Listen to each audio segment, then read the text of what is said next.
here's this guy, and he wrote this book famously, and this is sort of their Bible, you could say, of the movement. He wrote this is sort of his Bible, so to speak, or the Bible of the Free to the May to the Sons. Okay, and on the cover of this book, interestingly, is this image. This is what's on the cover. Now, some of you might recognize this image if you've been following this channel for a while. We've shared this image in other videos related to other things. So, as you'll see at the top, there is a triangle. It has the number 33 in it.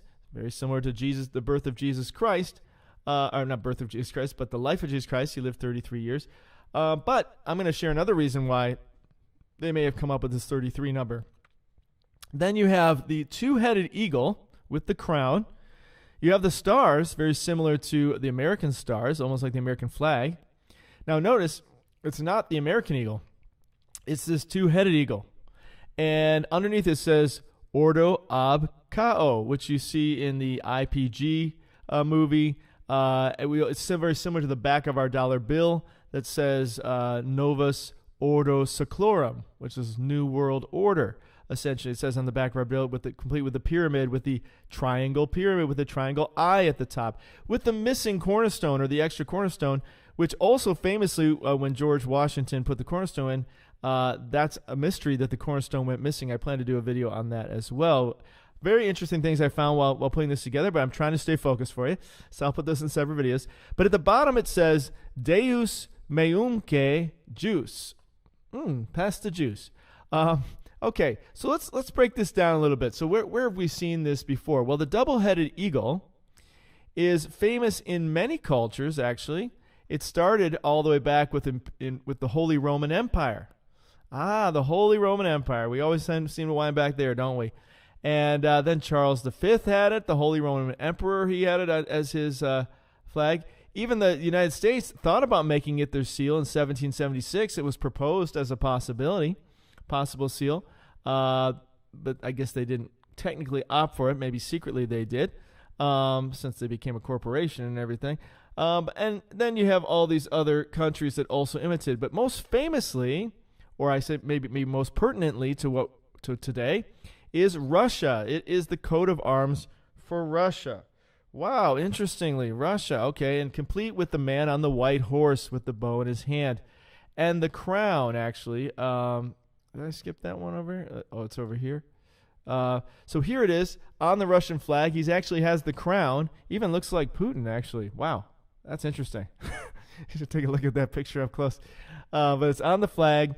You got the two double-headed eagle. You got the scepter and the round sphere, the same one Chucky was holding, right, during his Coron of the Nations. He also has the white horse with the man on the white horse with the bow staff and the dragon. So isn't that interesting? And this is what they have for the May to the Sons. Okay, very interesting. Now, this goes all the way back to 1896 for Russia. This is their Russian flag. And doesn't it kind of look a little bit like a Free to the May to the Sun symbolism there with the Bible and then the maybe that's a hat on top. I'm not sure exactly what that is. But then some spears. And it almost looks like what they use in some of their rituals.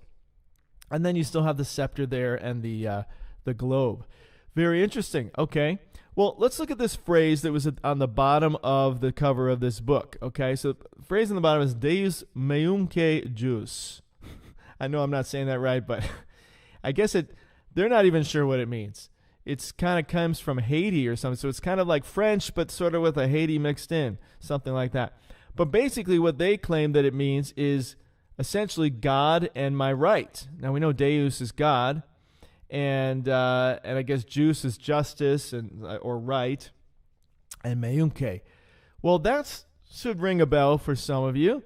It can also mean God and my moral rightness. Because if you remember when we talked about Chucky, he had some very similar phrases like that. Now here on his original Prince one, it was I serve, or I, the Black Prince, serve the Red Dragon. We talked a lot about that. But then also on his new crest as king, as they like to call him, he has a very similar phrase at the bottom. It says, Dieu est mon droit, which basically is, forgive my French, means God and my right. The exact same phrase, essentially, that's on the cover of Mr. Alberto's book that teaches the free to the maid to the sons how to do their thing, mabob. You know what I'm saying? And they have the order out of chaos, ordo ab chaos, which is order out of chaos. So this is their principle, guys. This is on the cover of the book that he wrote. And he wrote this book back in, let's see when he wrote this exactly. He wrote this in 1871. Okay, so the same year as the letter that we're going to talk about, because I haven't even gotten to that yet. But some of the things I'm going to share are from this book as well. So 1871, guys, they were planning order out of chaos, okay? What is order out of chaos? Order out of chaos means they create the chaos, and then they come in as the hero and go, oh, we'll save you. And they bring the order, only the order favors them and not you. See? So whatever they do during that time, they kind of scoop up everything that gets destroyed. You know, like, for example, all these fires that are happening right now, that's a way to take people's land, because they can come in and burn down your home. And now you don't have a home. And, oh, but don't worry, we'll come in and buy it for, half the price for you. And we'll steal it from you. This is just a way to steal your land, and a way to take the country away from you. They take the whole country, and then they light the whole country on fire. Now they steal everything, right? And some people die in the process, of course, and that's all part of their fun, so to speak.